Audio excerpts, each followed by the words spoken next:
다음은 은평구 제1선거구 출신 존경하는 성흠재 의원님의 질문이 있겠습니다. 나오셔서 질문하여 주시기 바랍니다.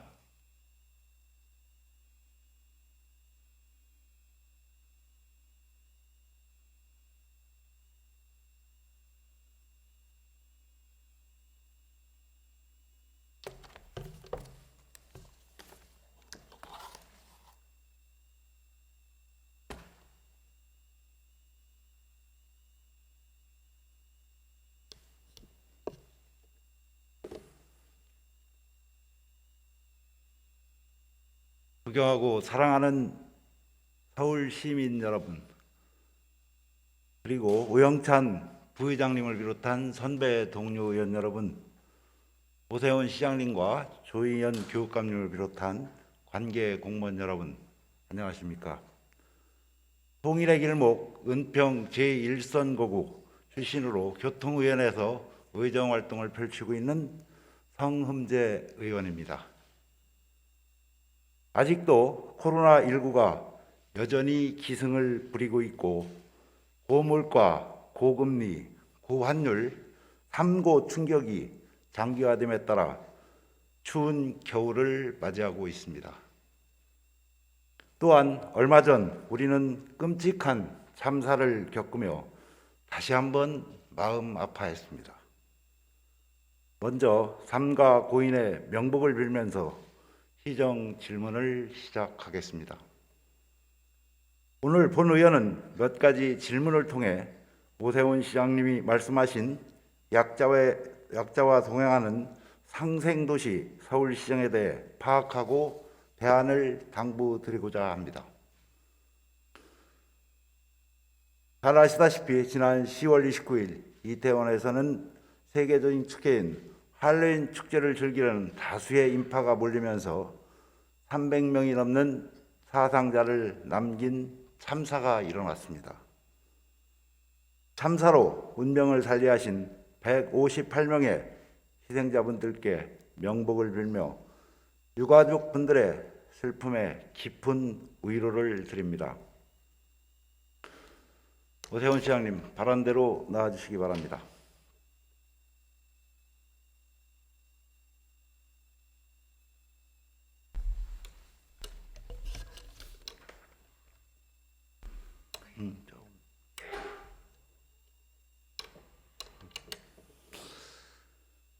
시장님, 3일 연속해서 시정 질의에 고생이 많으십니다. 혹시 시장님, 사고와 참사의 뜻을 잘 알고 계시죠?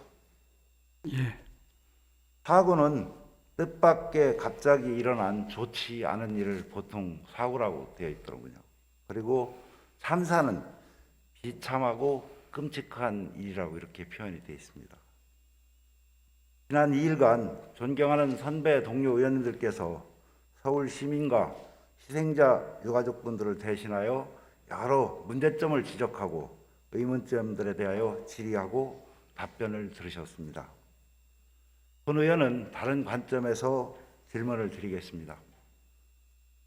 참사 후 현재까지 정부, 서울시 누구 하나 책임지는 사람이 없습니다.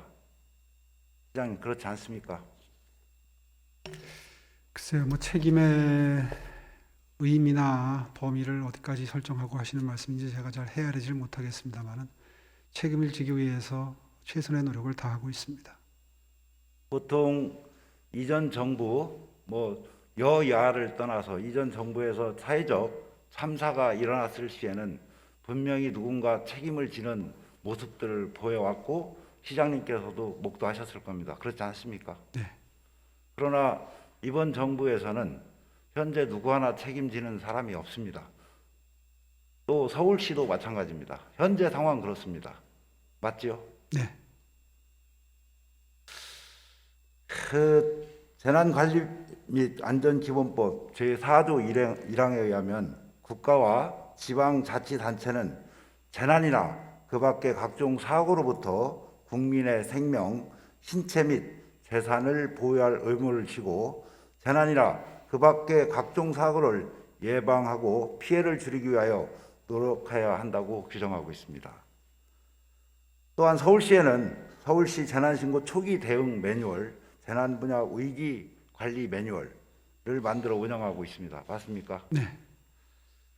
동 매뉴얼은 재난 신고와 관련된 효율적인 초기 대응 재난 분야에서 대한 위기 관리를 위한 매뉴얼입니다. 시장님, 이 참사에 이번 매뉴얼들이 잘 작동되었다고 생각하십니까? 예, 지금 이 화면에 나오는 이 초기 대응 매뉴얼은 이제 업무를 분장해 놓은 정도 수준의 매뉴얼이고요. 서울시에는 지금 각종 사회적 재난과 자연적인 재해에 대해서 어떻게 대처할지에 대한 그 구체적인 하나하나의 유형별로의 매뉴얼이 60개 존재합니다. 불행히도 이번 사건과 같은 경우에는 매뉴얼이 갖추어져 있지 않았기 때문에 가장 유사한 다른 매뉴얼을 적용할 수밖에 없습니다. 거기에 사각지대가 있었던 것이고요. 대체적으로 지금 보시는 띄워놓으신 저 표에 의해서 업무 분장이 이루어져서 사각지대였던 만큼 정확하게 이렇게 연계할 수 있는 상황들은 아니지만 기존에 존재했던 매뉴얼의 존재 내용에 따라서 하나하나 현장에서의 구호 조치와 또 서울시 상황실에서의 그 각종 대처가 이루어졌다고 생각합니다. 저 매뉴얼 앞쪽에 보시면 지난 8월입니다. 저 매뉴얼 최신 매뉴얼이죠. 소위 얘기해서 예, 최신 매뉴얼을 만들어 놓았고 실제 뭐 지금 시장님 답변은 오전 답변에서도 그런 답변을 하셨습니다만은 압사 사고와 같은 매뉴얼은 없어서 그랬다라는 답변을 계속 반복하고 계신데 사실은 압사라는 내용이 없었어도 충분히 본의원은 대응을 할 수가 있었다라는 아쉬운 점을 좀 가지고 있습니다. 후차에 제가 그 부분을 말씀을 드릴 건데요. 지금 그러면 시장님 지금 희생자 분들과 그 유가족들께서 진정으로 지금 원하고 계시는 것이 무엇이라고 생각하십니까? 현재. 글쎄 뭐 어떤 관점에서의 질문이신지 제가 잘 아니 돌아가신 희생자 분들과 그 유가족 분들이 진정으로 원하는 것이 지금 현재 무엇일까요? 글쎄 여러 가지가 있을 수 있겠죠. 그 진정으로 원하는 거라고 말씀을 드렸습니다. 말씀해 주십시오. 제가 거기에 맞춰서 답변 드리겠습니다. 보통 이러한 사회적 참사가 일어나면 다시는 이러한 일들이 똑같은 일이 반복되지 않았으면 좋겠다라는 게 그분들의 바람입니다. 네, 그건 동의합니다. 그 말씀에 동의하시죠? 네, 지금부터 이제 서울시의 재난 대응 매뉴얼들을 고치고 바로잡아서 사실은 이러한 일들이 다시는 일어나서는 안 되겠다는 그거 외에는 바라는 게 없으실 겁니다. 예, 그 이후에 사고 수습 또는 뭐 거기에 대한 책임자 처벌은 그 이후에 따르는 것이고요. 그렇지 않습니까? 예. 그 부분에 대해서 시장님께서 다시 한번 왜 이런 말씀을 드리는지 제 말씀을 다시 한번 이렇게 생각해 주시길 바라겠습니다. 예. 그 책임에 대하여 고 노무현 대통령은 이렇게 말씀하셨습니다. 비가 오지 않아도 비가 너무 많이 내려도 다 내 책임인 것 같았다. 9시 뉴스를 보고 있으면 어느 것 하나 대통령 책임이 아닌 것이 없었다. 대통령은 그런 자리였다. 이 말에 대한 시장님 책임에 대한 생각이 어떠신지 한번 답변해 주시기 바랍니다. 예, 이 자리에 서서 지난 사흘 동안 많은 의원님들의 질문에 답변 드리면서 여러 차례 제 심경을 밝혔습니다마는 전국적으로 모든 책임은 저에게 있습니다. 서울시의 재난 재해에 대해서 그 예방을 할 책임부터 사후 수습하는 책임, 그리고 사후에 재발 방지 대책을 마련하는 책임에 이르기까지 그 정점에는 서울시장이 있습니다. 그 점 늘 가슴에 새기고 일하도록 하겠습니다.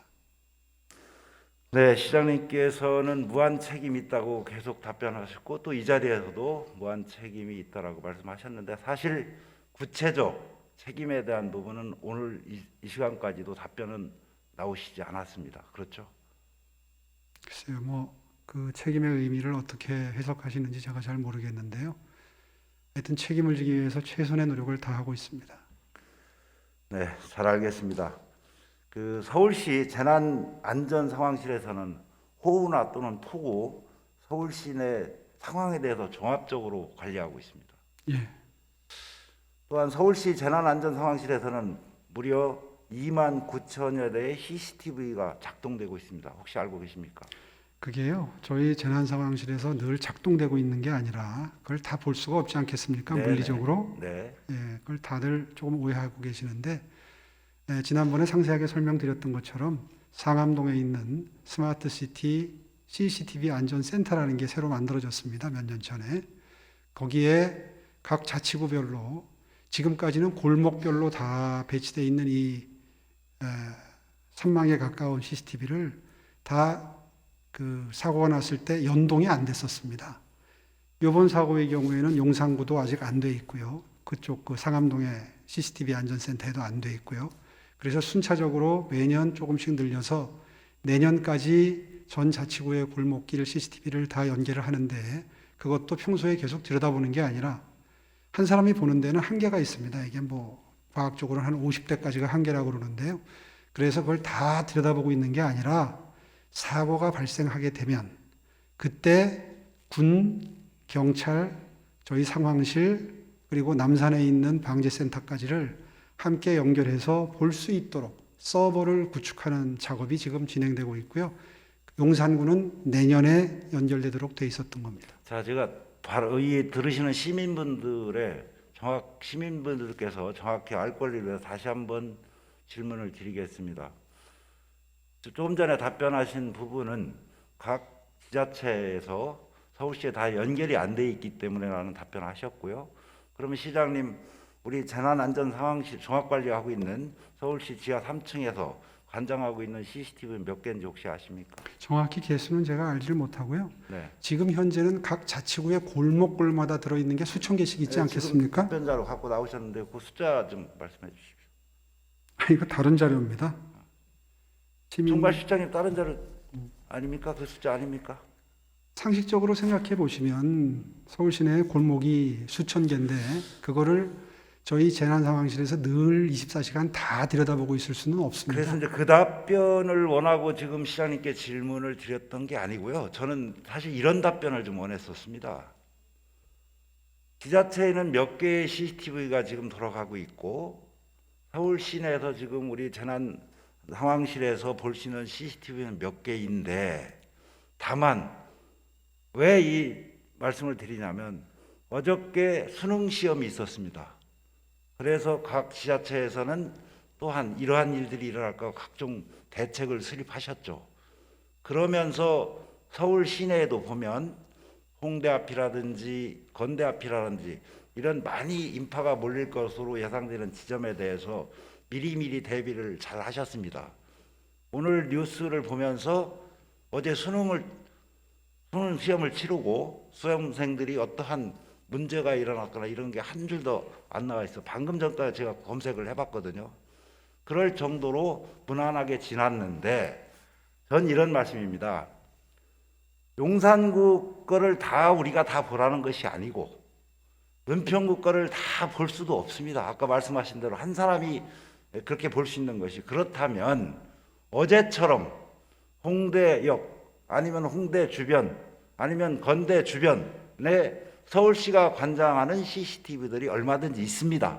우리가 꼭 원하는 위치에 있지는 않겠지만 보통 서울시 종합상황실에서는 서울시를 전체로 관할하고 있기 때문에 특히 요즘에는 화소수가 아주 높습니다. 그래서 관제센터에 들어가 보면 사생활 침해까지 될 정도로 너무 화소수가 좋아요.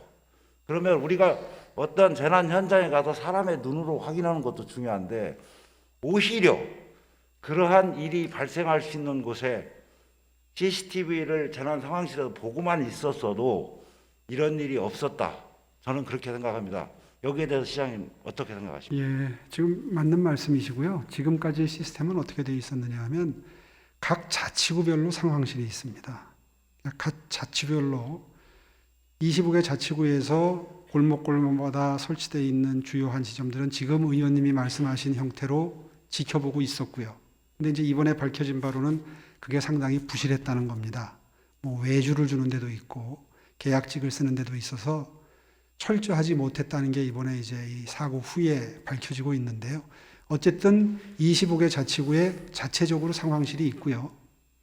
그 다음에 아까 말씀드린 스마트시티 CCTV 안전센터에서 비상시에 급히 서버를 통해서 연결을 해서 그 사고를 수습할 수 있는 기관으로 경찰로, 소방으로, 군으로 연결할 수 있는 시스템만 해놓아도 관제가 되지 않겠습니까?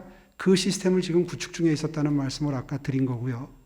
지금 의원님 말씀하신 대로 서울 시내에 이런 큰 행사가 있거나 축제성 어떤 모임이 있을 때에 요소에 CCTV를 배치를 해서 그걸 들여다보는 것은 그건 이제 지금부터 다시 한번 또 연구를 해봐야 될 문제고요. 아까 의원님께서 말씀해 주신 여기 우리 시청 본청 지하 3층의 재난상황실은 총 953대 CCTV를 볼 수 있는 시설이 되어 있습니다. 물리적으로 아마 우리 도시안전위원회 시의원님들도 가보셨지만 물리적으로 공간에 한계가 있겠죠. 아마 이 정도 면적 정도 될 텐데 내려가면 거기에 39,000개를 볼 수 있는 시설이 다 돼 있거나 이렇게 될 수는 물리적으로 불가능합니다. 제가 말씀드렸던 것은 물리적으로 안 되죠. 다만 방금 전 제가 예를 들어서 말씀을 드렸습니다. 그러한 우려가 예상되는 지역 두세 군데 아니면 네다섯 군데를 화면에 띄워놓고 주민으로 살펴봤다라면 그렇죠. 봤더라면 최소한 우리가 지금 이렇게 며칠 동안 몇 날 동안 이야기해도 끝도 안 나고 돌아가신 희생자분들이 살아서 올 수 없는 이런 안타까운 현실을 맞이하지 않았을 거라는 의미에서 말씀을 드렸던 거고요. 무슨 말씀인지 본의원이 알아들었습니다. 말씀드리는 것은 그러한 대안 중에 하나로서 경찰과 연결이 안 돼 있고 소방당국과 연결이 안 돼 있고 각 25개 구별로 연결이 안 돼 있지만 연결하는 거 아주 뭐 전체 다 연결할 필요 없습니다. 그죠? 꼭 필요한 그런 지점들에서 한 라인으로 연결해 놓고 예상되는 지역을 최소한 119에서도 살피고 경찰에서 살피고 뭐 다산콜에서도 접수를 받지만 우리 재난재난과에서도 관제를 했었더라면 이런 아쉬움을 표현하는 겁니다. 네, 무슨 말씀인지 그 방법론 알겠습니다. 중에 한 가지를 시장님께 지금 말씀드렸던 겁니다. 지금 보면은 우리 전체 시민 안전 보험이라고 이렇게 돼 있는 거 혹시 알고 계시죠? 예. 거기에 보면 이제 시가 화재나 폭발 또 붕괴 사고, 대중교통 사고 등으로 예기치 못한 피해를 입은 시민에게 보급하는 보험금을 지급하는 그런 제도입니다. 예. 2022년 시민 안전보험의 보장 내역입니다. 그 항목을 살펴보면 자연재해, 화재 폭발, 붕괴 사고, 대중교통, 스쿨존, 실버존까지는 있습니다. 다만 이번 참사와 같은 압사와 같은 그런 관련 부분은 찾아볼 수가 없습니다. 그래서 이번 참사를 계기로 시민안전보험에 압사를 추가하는 것에 대해서 시장님 어떻게 생각하십니까? 네, 아마 당연한 변화가 있을 거고요. 네. 어제도 설명을 드렸습니다마는 행안부 지침상 이 시민안전보험에 들어갈 수 있는 사고 유형을 몇 개를 한정적으로 열거하고 있습니다. 근데 거기에 지금 빠져 있습니다. 이것도 이제 사각지대죠. 그래서 아마 제가 알기로는 행안부에서도 지금 그런 문제점을 이번에 인식을 하고 그걸 집어넣는 작업을 시작을 한 걸로 들었습니다. 물론 행안부가 하고 싶어서 되는 건 아니고 보험사에서 그 보험의 경제적 가치를 따져보고 아마 그 보험 항목에 넣는 것이 서로 합의가 돼야 비로소 가능해질 걸로 생각하는데요. 아마 준비를 거쳐서 조만간 들어가게 되지 않을까 그렇게 전망하고 있습니다. 합의를 거쳐서 꼭 넣어 주시길 당부드리고요. 하나 더 제안을 좀 드리겠습니다. 우리가 각종 아까 이제 재난팀들이 있었는데 보통은 기후나 폭우, 폭설, 기타 다른 재난, 화재 이런 부분에 대해서 대응을 하셨고 실제 문제의 핵심을 보면 책임 소재가 불분명했던 게 또한 사실입니다. 그죠? 그렇다라고 보면 본 의원은 이번 참사를 보면서 재난 선제 대응팀 같은 그런 팀을 하나 신설했으면 좋겠다. 물론 빈도수가 100년에 한 번 일어나고 아니면 200년에 한 번 일어나면 가장 좋겠죠. 빈도수가 낮기 때문에.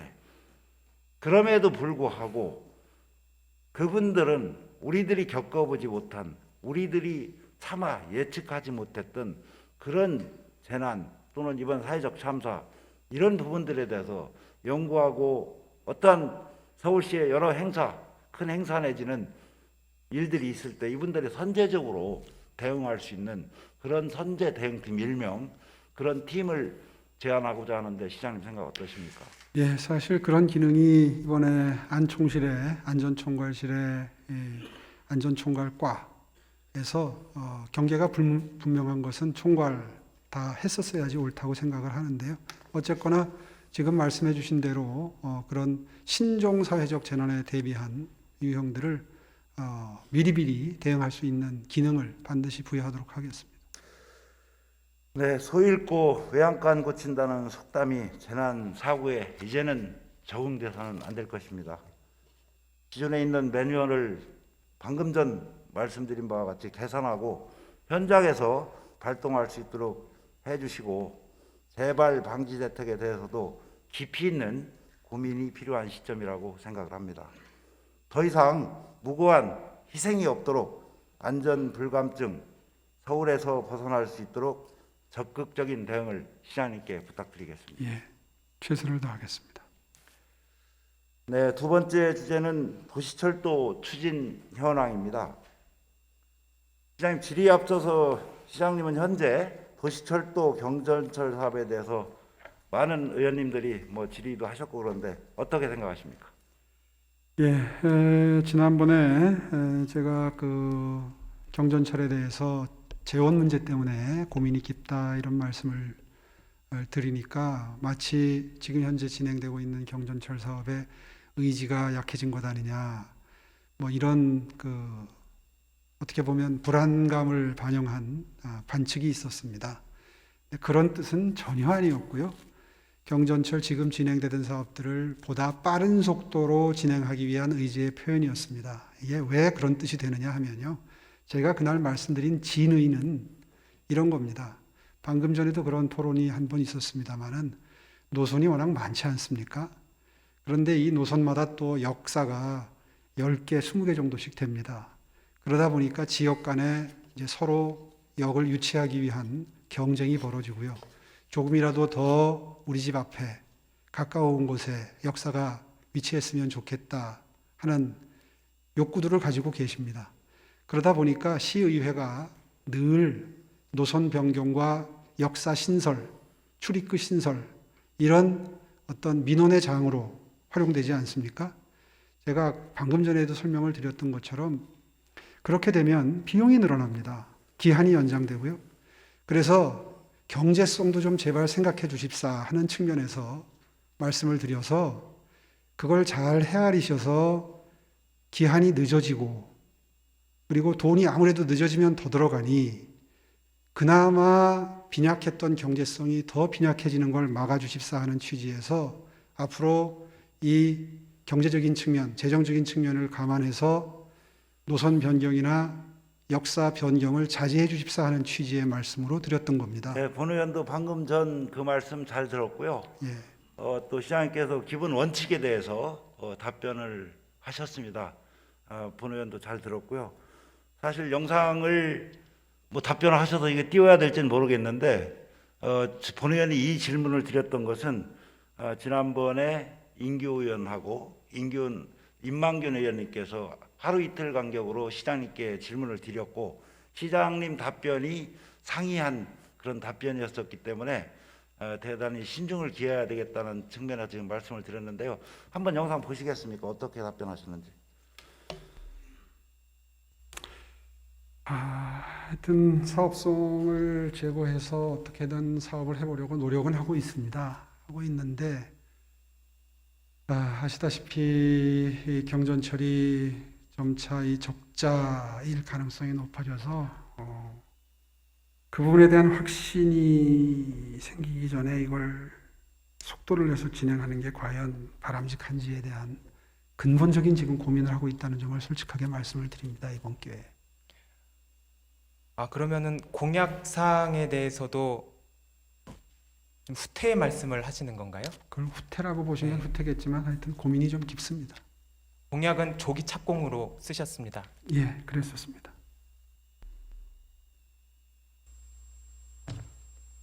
이 공약은 오세훈 시장님뿐만 아니라 대통령께서도 한 공약입니다. 이제 반드시 기획재정부 예비 타당성 조사를 통과시켜 그동안 우리 정치권에서 해당 지역의 시민들에게 준 불신과 좌절감을 종식시키고 이제는 희망을 드려야 할 때라고 생각하는데 시장님 동의하십니까? 예, 동의합니다. 많은 고민이 있을 거라는 것도 알고 있습니다. 하지만 공약도 한 거고 또 서울의 균형 발전 차원에서도 필요한 부분입니다. 시장님께서 정말 보다 더 적극적인 의지로 앞으로 기획재정부 예비타당성 조사에 임해 주실 것을 부탁드리겠습니다. 예, 그런 의지는 믿으셔도 좋습니다. 사실 지금 진행되고 있는 대부분의 경전철 노선이 10여 년 전에 제가 시장일 때에 시동이 걸렸던 것이고요. 의지를 담아서 하겠다고 발표를 했던 것이고요. 물론 그러셨죠? 예, 근데 하루 상관인데 시장님이 답변을 하셨고 또 다시 한번 이렇게 들으셨는데 우리 서울 시민들께서 또 이 경전철이 꼭 필요한 지역의 시민분들께서 들으셨을 때 우리 오세훈 시장님이 약속한 대로 경전철 사업을 잘 하시겠구나 이렇게 판단을 하셨을까요? 아니면 공약이 후퇴하는 거 아니야? 또 경전철 10년, 15년 한다고 하더니 없어지는 거 아니야?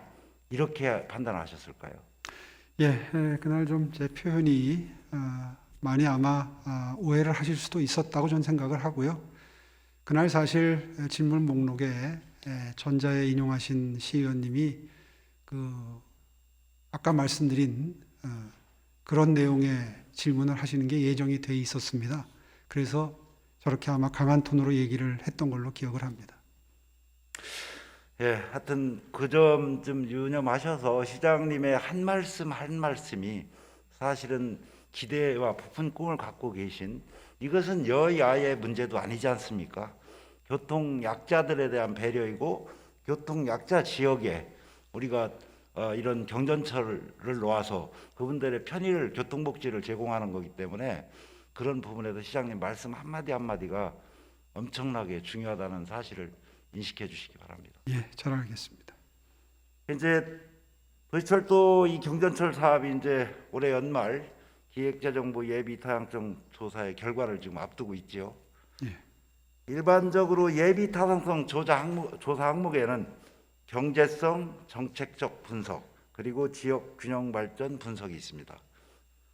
서울시는 지역 균형 발전 항목에서는 상대적으로 낮은 점수를 받을 수밖에 없습니다.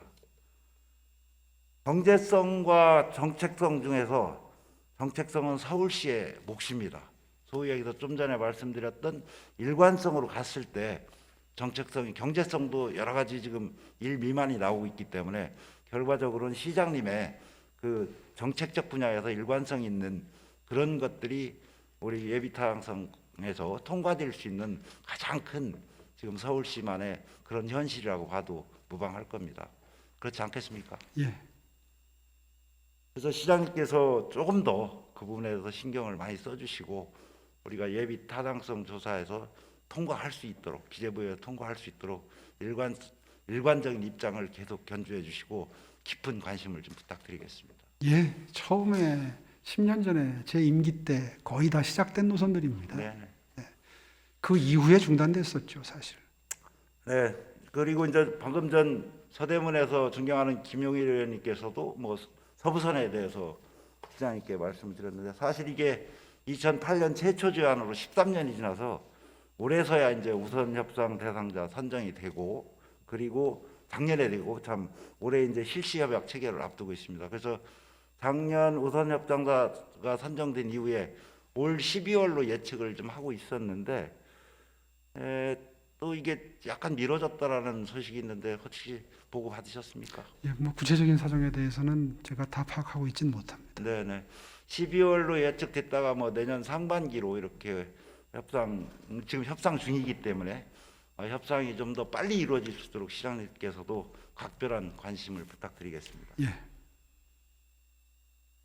하여튼 시장님께서 지난 지방선거에서 이 경전철 부분에서 정말로 강남북 균형 발전의 핵심이라고 말씀하시면서 선왕권과 강북권의 8개 도선에 대해서 조기 착공을 약속을 하셨습니다.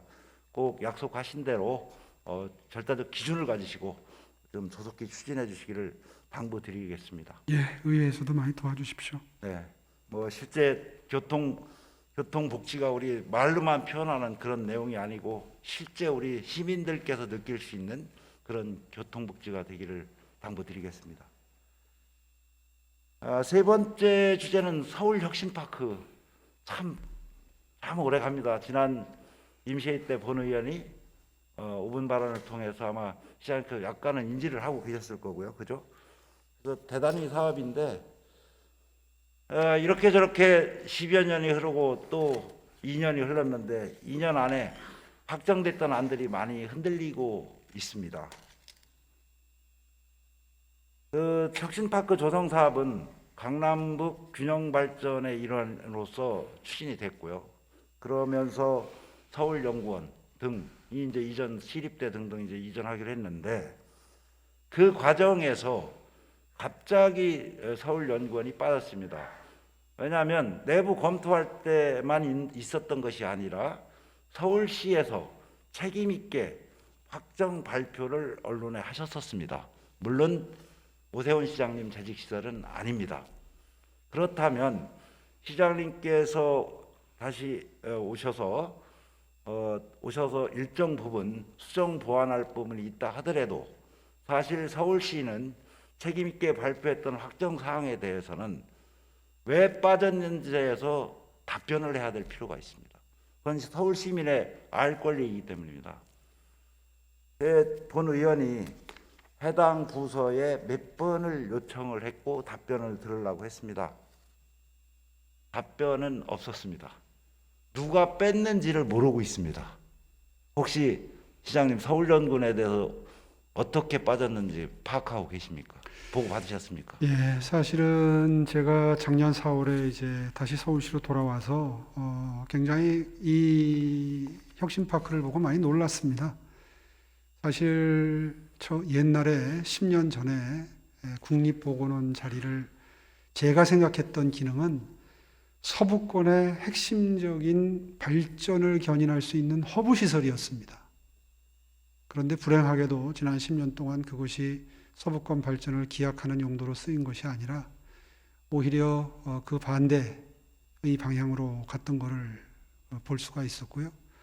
또 와서 놀란 것이 과연 지금 현재 그러니까 제가 취임할 때에 봤던 그 용도대로 그 개발 계획을 집행을 했을 때 과연 은평구, 서대문구 그 이런 서부권의 발전을 기약할 수 있는 용도로 계획이 되었나에 대해서 저는 사실 굉장히 회의적이었습니다.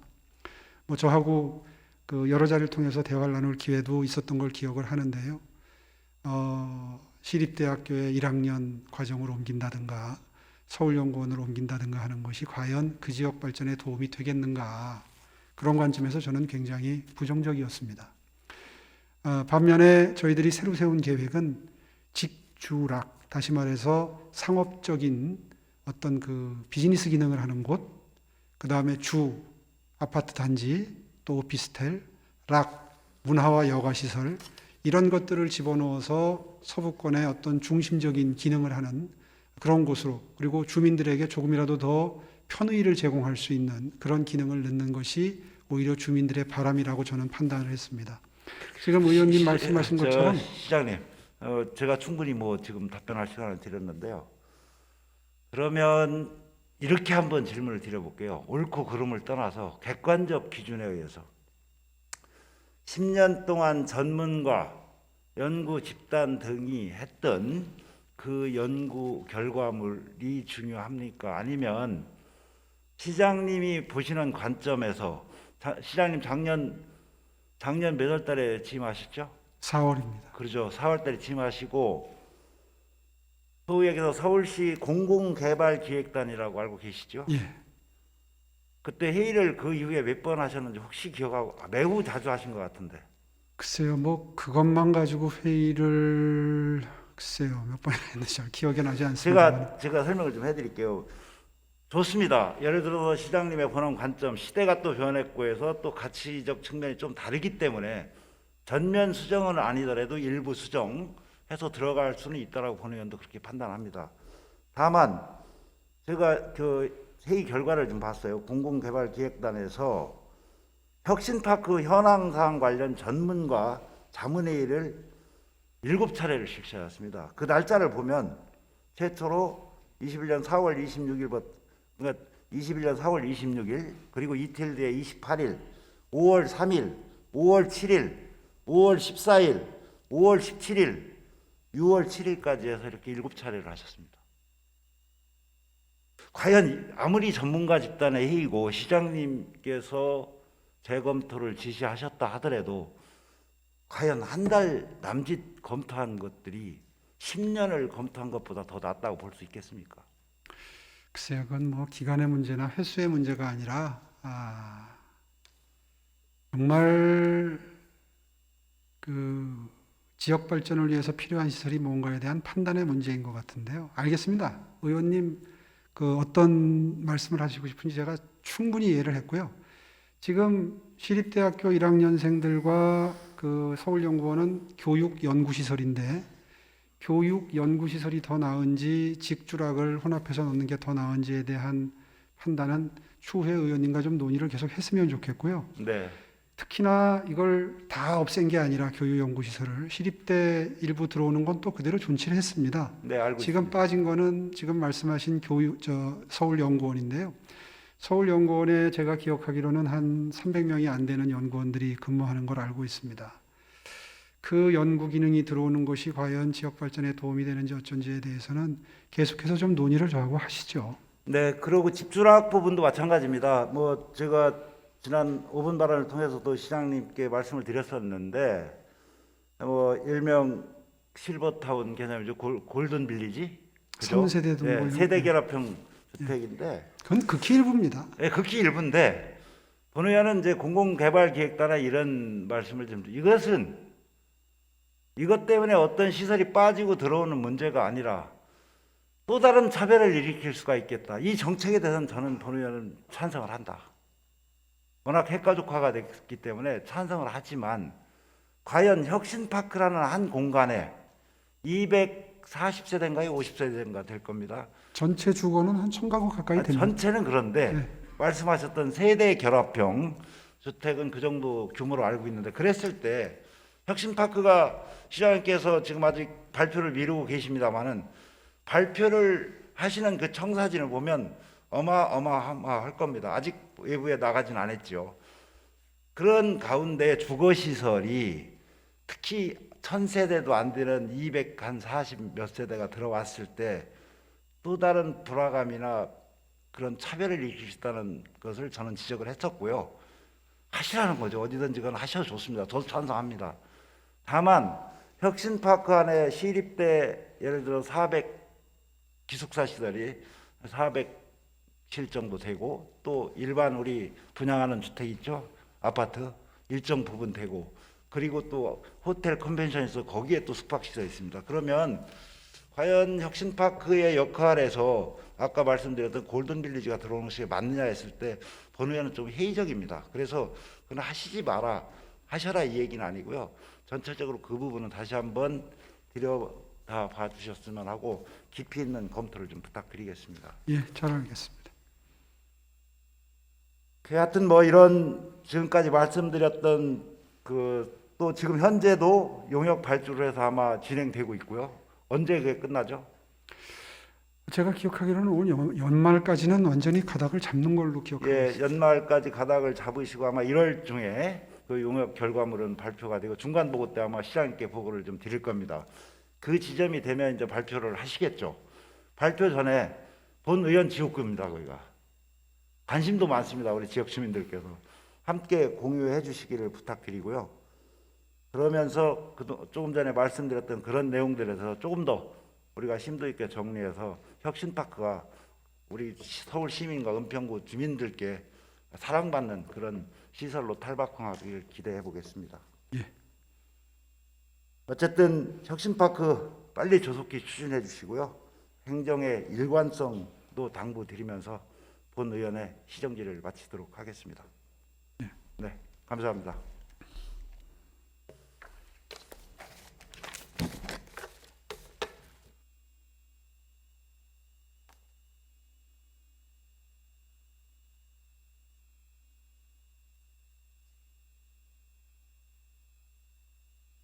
네, 성음재 의원님 수고하셨습니다.